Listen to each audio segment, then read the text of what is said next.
I'm queer. I've been out since I was 15. I've done gay activism everywhere. I've worked in gay settings, you know.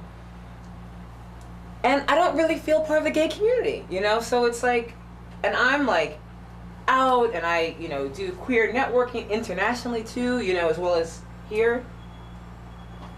And I don't feel like, you know, my needs are represented by the gay community, you know? So if I'm out and I don't feel part of the community, then I can imagine people who like really think gay is gross but they're queer or whatever, or they have same-sex relationships. Like, no wonder they don't want to come out. Like, yeah, you want to have, like, you know, and there's no place for bisexuals. Forget it. Forget it. It doesn't exist. It just, yeah, it's just, ugh. Anyway.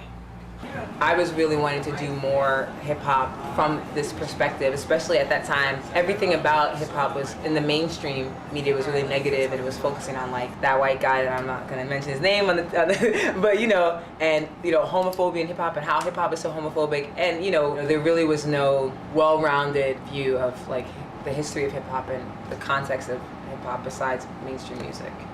The queer hip-hop movement brings together a couple of elements. One, a lot of it is independent music. It's really going back to the roots of hip hop, which is people making their own music, selling CDs at shows, selling CDs out of their cars, out of their apartments. So for me, that's the kind of hip hop music I grew up on and still like. I think it's also a real in-your-face wake-up call to the quote-unquote gay community, you know, and saying, you know, we're queer and we're doing hip hop, so how can you say that all of hip-hop is homophobic? And we know the history of hip-hop, we live the history of hip-hop, we grew up on this music, we created this music. You know, to the hip-hop world, we're saying like, we're your people too, we're part of this community too, we're doing our thing, whether or not you like it so you can pay attention or not, but we're here and we're, you know, we're making the music and we're part of the hip-hop movement. I'm walking thin line between two paradigms, the one who wants to be easy, the one who struggles to rhyme. You're not hearing me? In denial like drunks live on the Bowery, talking about what folks should and should not do, trying to figure how to make my shit flip for you. All the sins gotta go and just work they craft. I'm holding on to this music and life cause they my raft. I wanna be so dope that it comes mundane, like ancient Egyptians doing surgeries on the brain. So do you know the rule or do you play the fool? Are you just a stone sharpening a master tool?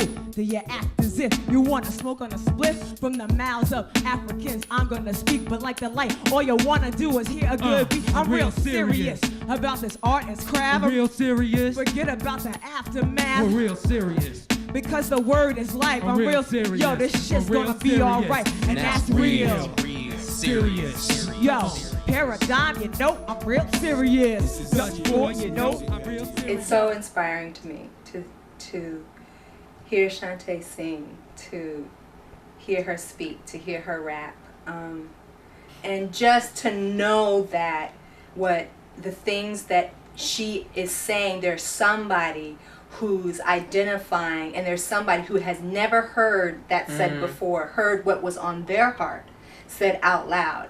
And just seeing these young men and women just enthralled and yelling and jumping up and down because they hadn't seen this, they hadn't heard this, they hadn't heard themselves represented, they hadn't seen themselves represented on a stage before.